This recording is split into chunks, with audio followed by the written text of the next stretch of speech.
Good morning student. पहा, याच्या अगोदरच्या व्हिडिओमध्ये आपण पाहिलं होतं रुदरफोर्ड्स ॲटॉमिक मॉडेल आणि त्यामध्ये होता पहिला रुदरफोर्ड्स अल्फा पार्टिकल स्कॅटरिंग एक्सपेरिमेंट. त्याचा व्हिडिओसुद्धा आपण टाकला होता. आय थिंक तुम्हाला काही अडचण नसावी, असेल तर विचारा. तर अल्फा पार्टिकल स्कॅटरिंग एक्सपेरिमेंटनुसार रुदरफोर्डच्या ॲटॉमिक मॉडेलमध्ये फर्स्ट पॉईंट होता की there are most of the empty spaces. या ॲटममध्ये भरपूर एम्प्टी स्पेस आहे. सेकंड पॉईंट होता the total mass of atom is situated at the center of the nucleus.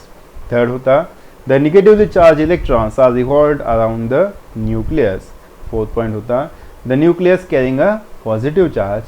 And last one, the positive and negative charge are balanced, therefore atom is electrically neutral.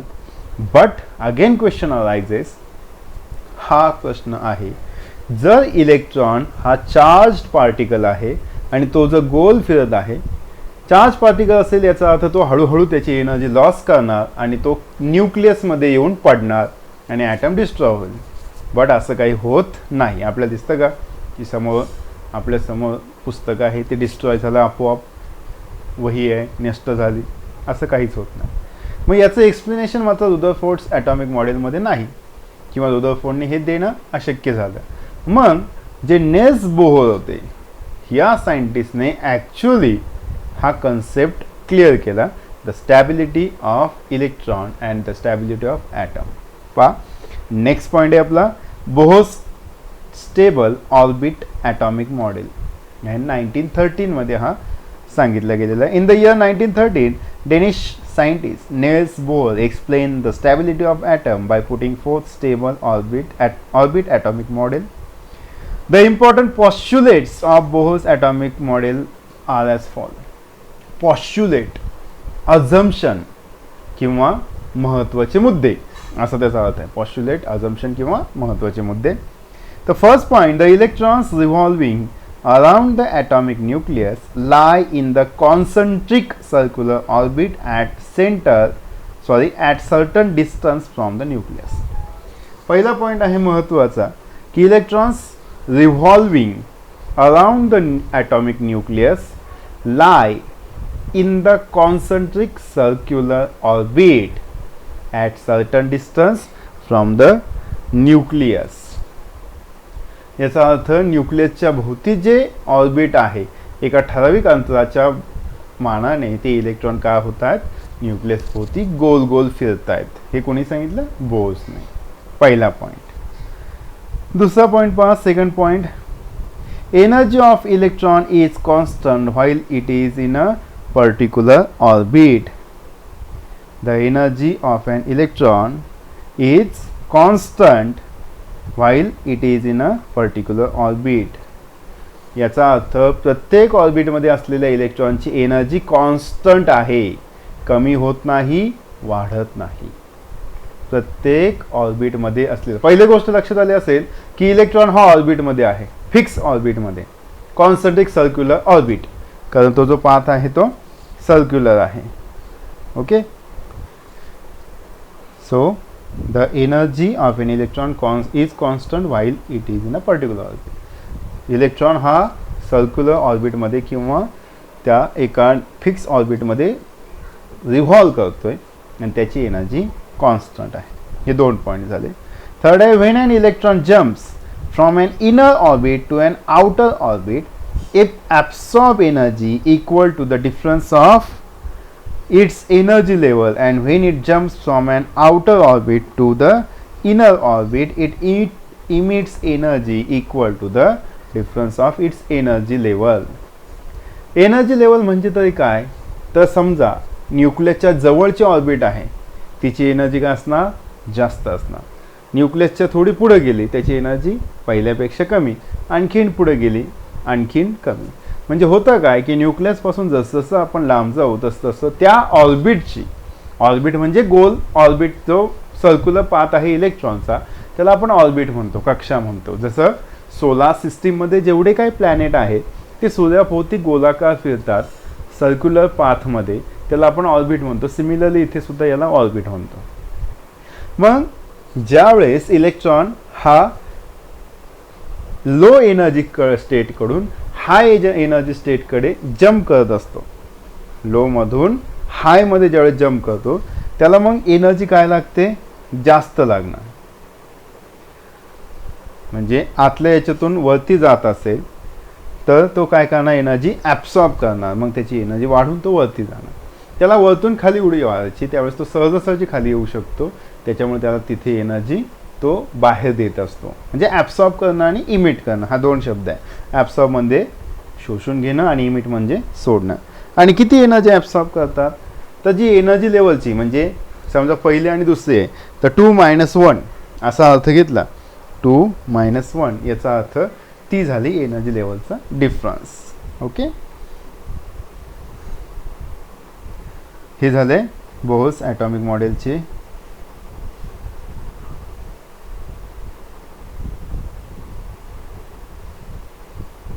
इथे पहा, do you know when table salt, that is sodium chloride, is thrown on LPG gas stove flame, immediately yellow spark forms on that place. If sodium metal put in a water, it burns to give yellow flame. On road, sodium vapor lamp gives yellow color light. From all above example, the electron of sodium absorb energy and goes to outermost cell and come back to inner cell by emitting energy. म्हणजे काय, इथे example दिलेलं की कशा पद्धतीने electron energy gain करतो. ज्यावेळेस energy भेटते, आता पहा सोपं एक्झाम्पल आहे, आपण सकाळी उठल्यानंतर फुल एनर्जी असतो, अशा वेळेस आपल्याला कितीही उंच चढायला लावा आपण चढू शकतो, पण जर एनर्जी कमी असेल तर नाही. मग असंच आहे, ज्यावेळेस इलेक्ट्रॉनला खालच्या लेवलपासून वरती जायचं असतं, lower level to higher level, अशा वेळेस तो एनर्जी ॲब्सॉर्ब करतो. आणि ज्यावेळेस त्याला हायरकडून खाली यायचं असतं सहज येऊ शकतो, उतरणं सोपं आहे, चढणं अवघड आहे, मग उतरताना एनर्जी जास्त लागत नाही, अशा वेळेस तो एनर्जी इमिट करत असतो. आणि ती किती करतो, the difference of energy level of these two cells of sodium is fix. This difference is similar to energy of yellow light. Therefore in above example same specific yellow light emit. याचा अर्थ हे example दिलेलं की कशा पद्धतीने energy transfer होत असते. पहा, इथे बोस स्टेबल ॲटॉमिक ऑर्बिटल दाखवलेले आहेत आणि त्यांना नावं दिलेले आहेत. सगळ्यात सेंटरला आहे न्यूक्लियस, त्याला आपण पॉझिटिव्हली चार्ज म्हणतो, पॉझिटिव्ह. जी फर्स्ट सेल आहे तिला आपण म्हणतो के सेल, सेकंड सेलला एल, थर्डला एम, फोर्थला एन. KLMN कॅपिटल लेटर आहेत म्हणजे सेल नंबर आहेत आणि त्याला सेलला सिम्बॉल दिलेले लक्षात ठेवा. फर्स्ट सेल म्हणलं की के, सेकंड म्हणलं की एल. सेल आणि ऑर्बिट हे दोन्ही शब्द सारखे आहेत. पहिली गोष्ट, ऑर्बिट म्हणजे सुद्धा कक्षा आणि शेल म्हटलं तरी कक्षा. शेल म्हणजे सुद्धा कक्षा. स्नेलचं शेल आपण म्हणतो ना तसं, म्हणजे त्याला कवर किंवा आवरण म्हणतो, तसं हे सुद्धा आहे. जसं कांद्याचं टर्पल काढताना कांद्याच्या वरच्या बाजूचं जे कवरिंग आहे ते आपण काढत गेलो की त्याला आपण शेल म्हणतो, ते हळूहळू मोकळं होतं. तसंच इथे आहे, ॲटम जो आहे त्या ॲटमच्या या सेल्स किंवा ऑर्बिट आहेत. Some more atomic models were put forth after Bohr's atomic model. Atomic structure was studied at depth with the advent of new branch of science called quantum mechanics, with all of those some well accepted fundamental principles of atomic structure as follows. मग आणखीन काय fundamental गोष्टी आहे, fundamental म्हणजे basic. पहा, बोहरचं लक्षात आलं, 3च पॉईंट आहे. पहिला पॉईंट आहे की इलेक्ट्रॉन एका डेफिनाईट ऑर्बिटमध्ये रिव्हॉल्व होतो. सेकंड पॉईंट आहे त्याची एनर्जी कमी जास्त होत नाही म्हणजे कॉन्स्टंट राहते. आणि थर्ड, ज्यावेळेस तो एका सेलमधून दुसऱ्या सेलमध्ये जातो त्यावेळेस जर लोअरकडून हायरकडे जातो त्यावेळेस तो एनर्जी ॲब्सॉर्ब करतो आणि हायरकडून लोअरकडे येतो त्यावेळेस तो एनर्जी इमिट करतो. ठीक आहे. आता पहिलं आहे ॲटॉमिक स्ट्रक्चर. आता बेसिक कन्सेप्ट आहे, फंडामेंटल क्वांटिटी म्हणतात किंवा कन्सेप्ट म्हणतो आपण याला. तर पहा काय काय आहे. पहिला आहे ॲटॉमिक स्ट्रक्चर. ॲटॉमिक स्ट्रक्चर म्हणजे काय, an atom is formed from the nucleus and the extra nuclear part. दोन गोष्टी आहे ॲटममध्ये, मधला न्यूक्लियस आणि राहिलेलं सगळं. मधला न्यूक्लियस आणि बाकीचं राहिलेलं त्याला म्हणतात extra nuclear part. Extra nuclear सोडून राहिलेला भाग असा त्याचा अर्थ आहे, एक्स्ट्रा न्यूक्लियर पार्ट. मग extra nuclear part content 3 types of sub atomic particle. मग एक्स्ट्रा न्यूक्लियर पार्टमध्ये 3 सब ॲटॉमिक पार्टिकल आहेत. कोणकोणते आहेत तर पहा. फर्स्ट आहे न्यूक्लियस. कुठे असतो? सेंटरला, to the centre of item.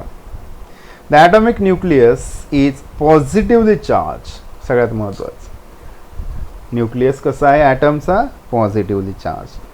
Almost entire mass of atom is concentrated in the nucleus. Second point आहे की त्या ॲटमचं सगळंच्या सगळं मास त्या न्यूक्लियसमध्ये आहे. Entire mass is concentrated in the nucleus. सगळंचे सगळं मास कुठे? न्यूक्लियसमध्ये आहे. The nucleus contain two types of sub atomic particles together called nucleons. दोन सब ॲटॉमिक पार्टिकल आहे आणि त्या दोघांना म्हणतात न्यूक्लियॉन्स, म्हणजे न्यूक्लियसचे पार्टिकल. न्यूक्लियॉन्स कोणकोणते आहेत तर ते आहेत protons and neutrons are the two types of nucleons. दोन टाईप आहे, एक आहे प्रोटॉन आणि दुसरा आहे न्यूट्रॉन. फर्स्ट आहे प्रोटॉन. सिम्बॉल पहा, स्मॉल पी. प्रोटॉनला सिम्बॉल आहे स्मॉल पी. आता प्रोटॉनचे महत्त्वाचे point. First, proton is positively charged sub atomic particles in the atomic nucleus. पहिली गोष्ट, प्रोटॉन कुठे आहे? न्यूक्लियसमध्ये. त्याच्यावर चार्ज कोणता आहे? पॉझिटिव्ह आहे. So proton is positively charge sub atomic particle in the atomic nucleus. The positive charge on the nucleus is due to the proton in it. न्यूक्लियसला positive charge कशामुळे आला? प्रोटॉनमुळे.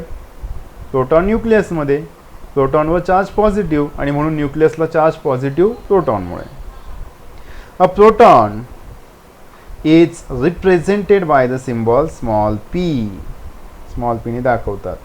Each proton carries a positive charge of +1 e. e म्हणजे electron आणि एका इलेक्ट्रॉनवर charge असतो 1.6 into 10⁻⁻19 coulomb. हे लक्षात ठेवा, MCQला फिल इन द ब्लँकसाठी हे विचारलं जातं की प्रोटॉनवर चार्ज किती आहे तर एका इलेक्ट्रॉन एवढा, पण प्लस +1 आणि तो आहे एक इलेक्ट्रॉन म्हणजेच 1.6 into 10⁻⁻19 coulomb. Coulomb is the unit of charge. हे अगोदर पण पाहिले आपण. When total positive charge on the nucleus is expressed in the unit E, its magnitude is equal to the number of proton in the nucleus. म्हणजे काय? जर total positive charge आपण विचारात घेतला आणि तो दाखवला सिम्बॉलिकली युनिट ई ने, तर याची जी मॅग्निट्यूड आहे ती म्हणजेच त्या न्यूक्लियसमध्ये असलेल्या प्रोटॉन एवढी असते. म्हणजे प्रोटॉन आणि इलेक्ट्रॉनची संख्या सारखी असते असं याचा अर्थ आहे. The number of protons in the nucleus of an atom is atomic number of that element and is denoted by capital Z. महत्त्वाची डेफिनेशन आहे ॲटॉमिक नंबर. ॲटॉमिक नंबर म्हणजे काय? The number of protons in the nucleus of an atom is the atomic number of that element and it denoted by capital Z. Atomic number म्हणजे काय आहे? The total number of protons present in the nucleus of an atom is the atomic number and it is denoted by capital Z. Number of proton is called atomic number. Number of proton is called atomic number. Mass of one proton is approximately 1 U, that is 1 Dalton. U म्हणजे Dalton. आपण याच्या अगोदर स्टँडर्डमध्ये 7th स्टँडर्डला हे symbol पाहिलं असते. U म्हणजे Dalton किंवा 1 unified unit असंही म्हटलं जातं. अँड 1 U म्हणजेच 1 dalton is equal to 1.66 into 10⁻⁻27 kilogram. इतका छोटा आहे तो, इतका हलका आहे तो. The mass of one hydrogen atom is approximately 1 unified. म्हणजे प्रोटॉनचं मास आणि हायड्रोजनचं मास जवळजवळ सारखंच आहे. समजलंय? त्यानंतर सेकंड आहे न्यूट्रॉन, स्मॉल n. न्यूट्रॉनचं सिम्बॉल आहे small n. Neutron is an electrically neutral subatomic particle and is denoted by the symbol n. Neutron कुठे आहे? न्यूक्लियसमध्ये. चार्ज नाही. Symbol small n. किती सोपं आहे पहा. Neutron electrically neutral, present in a nucleus and symbol small n. The number of neutron in the nucleus is denoted by the symbol capital N. न्यूट्रॉनचा symbol n आहे, पण number of इलेक्ट्रॉनचा symbol आहे capital N. बरोबर का? Number of न्यूट्रॉनचा symbol आहे capital N आणि न्यूट्रॉन कशाने दाखवतात तर स्मॉल n. फरक आहे, कन्फ्यूज होऊ नका. atomic nuclei of all the elements except hydrogen with atomic mass 1 Dalton contain neutron. Hydrogen सोडला तर बाकी सगळ्या एलिमेंटमध्ये न्यूट्रॉन आहे. हायड्रोजनमध्ये नाही, लक्षात ठेवायचं हे. हायड्रोजनमध्ये न्यूट्रॉन नाही. The mass of neutron is approximately 1 Dalton which is almost equal to that of proton. म्हणजे प्रोटॉन, हायड्रोजन आणि न्यूट्रॉन या सगळ्यांची मास कसे आहेत, सेम आहेत, लक्षात ठेवा. नेक्स्ट आहे extra nuclear part. The extranuclear part in the atomic structure includes electrons revolving around the nucleus and the empty space in between the nucleus and electron. आता एक्स्ट्रान्युक्लियर पार्ट म्हणजे काय तर इलेक्ट्रॉन आणि राहिलेला स्पेस, त्याला म्हणतो आपण एक्स्ट्रान्युक्लियर पार्ट. आता इलेक्ट्रॉन बाबतीत याच्या अगोदर सुद्धा आपण पाहिलं होतं. पहा, electrons denoted by e minus, डोक्यावर मायनस साइन द्यायचं. Electron is negatively charge sub atomic particle and it is denoted bye symbol e minus. कुठे आहे? Around the nucleus revolve in a definite orbit. Around the nucleus revolved around the nucleus in a definite orbit, charge negative, symbol E minus. Each electron carries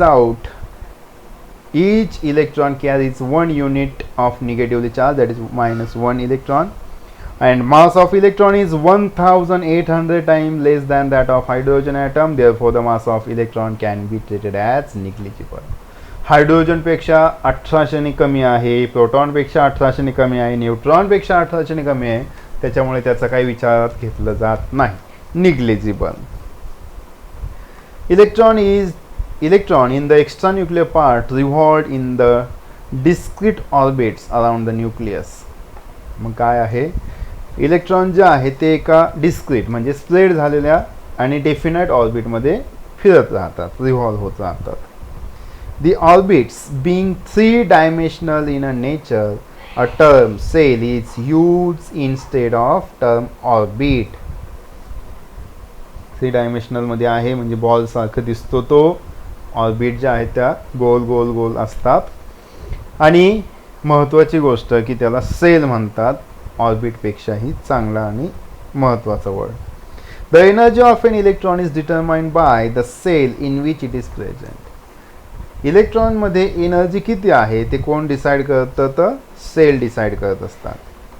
the number of electron in the extranuclear part is equal to number of proton in the nucleus, that is atomic number, and number of electron are same. समजलं का? जेवढे electron तेवढे proton. प्रोटॉनच्या संख्येला म्हणतात atomic number. मग जेवढा atomic number तेवढेच electron. म्हणजे समजा हायड्रोजन आहे, हायड्रोजनमध्ये एक प्रोटॉन आहे, तर इलेक्ट्रॉन किती असणार? एकच असणार. हायड्रोजनचा ॲटॉमिक नंबर एकच असणार. Simple. Therefore electrical charges are balance and atom is electrically neutral. आणि आपण आधीपासून हे वाक्य वापरतोय की total number of electrons and total number of protons are same. Okay. आता पुढचा जो पार्ट आहे ॲटॉमिक मास महत्त्वाचा आहे तो आपण नेक्स्ट लेक्चरला घेऊ. किती मोठा पॉईंट आहे आपण पाहू एकदा. ओके, आपण आता घेऊ शकतो, काही अडचण नाही, घेऊन टाकू. म्हणजे काय होईल, एवढा पॉईंट कवर होऊन जाईल, नो प्रॉब्लेम. ठीक आहे, आपण हा नेक्स्ट पॉईंट आज घेऊ, कारण मग तो जॉईंट करून घेऊ, रिव्हिजन पण घेऊ पहिल्या पॉईंटची आणि यांचा पॉईंट क्लिअर करून घेऊ. ठीक आहे, काही डिफिकल्ट